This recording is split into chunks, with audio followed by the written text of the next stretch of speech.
So someone that has access, they're all assigned a carrier that's not Medicare, it's just access. So Banner Family University Care is our plan, and not every carrier has a Medicaid plan. And then we have a D-SNP plan, a Medicare plan. So that's aligning, means the access plan and the Medicare plan together, like, because you're new to Medicare. So I put it in simpler terms. Medicare doesn't call it this, but I call partial Medicaid and full Medicaid.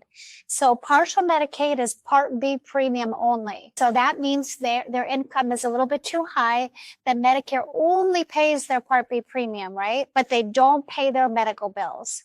So that's partial. They only get Part B. It's called SLMB, SLMB. You can find this under savings. Yes. Yeah, and it changes, and it's based on income. It changes January 1st of every year. The income will go up every year. So Chart. yeah. So if your member doesn't qualify this year, maybe next year they will, because the income goes up every year. But so I know this is just a high level. I'm just kind of giving you guys an idea. So partial Medicaid is SLMB. That means they only pay for Part B. That's it.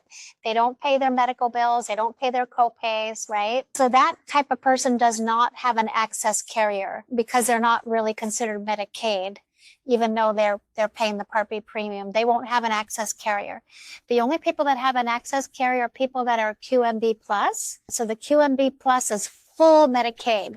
And that means they pay the Part B premium and they also pay their medical bills.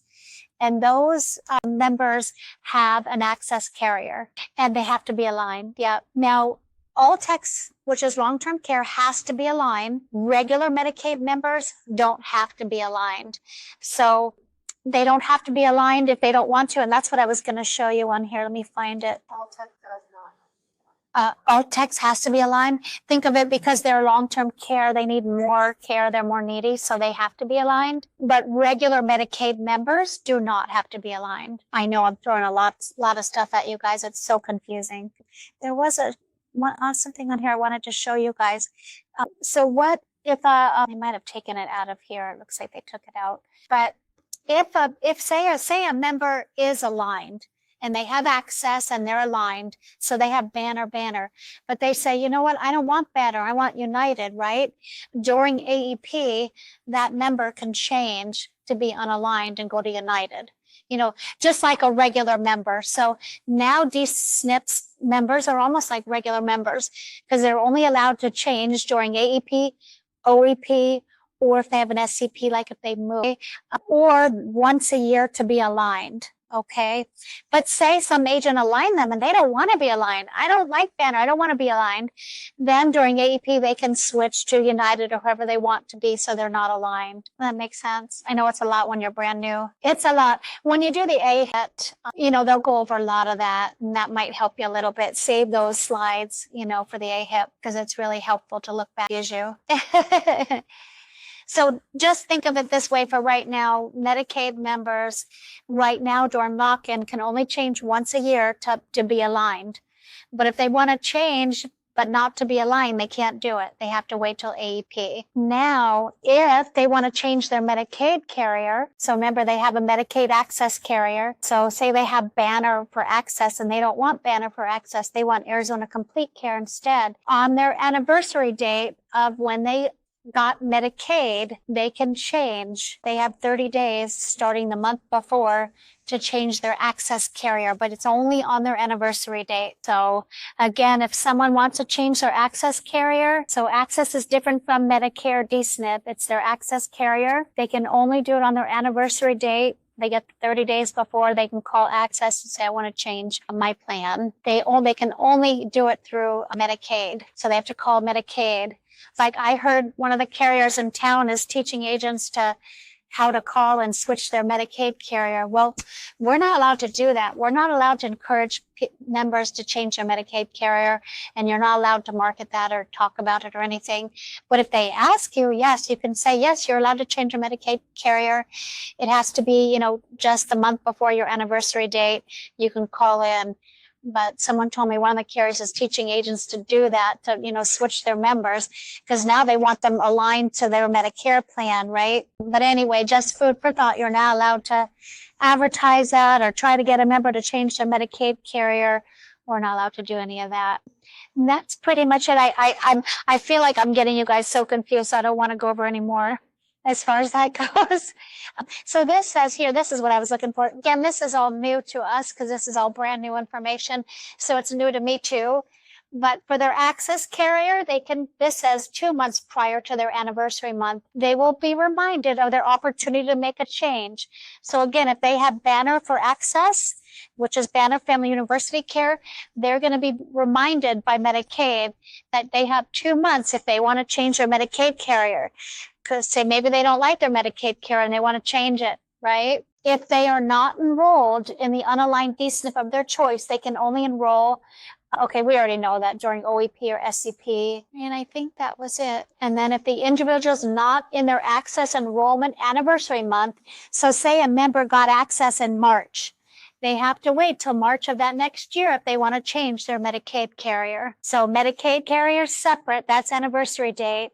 That's different from the SCP of once a year to be aligned. So they have the same carrier Banner for Medicaid, Banner for Medicare. That's alignment. And they get that SCP once a year to be aligned. And then if some agent aligns them and they don't want to be aligned, then they can do that during AEP and OEP.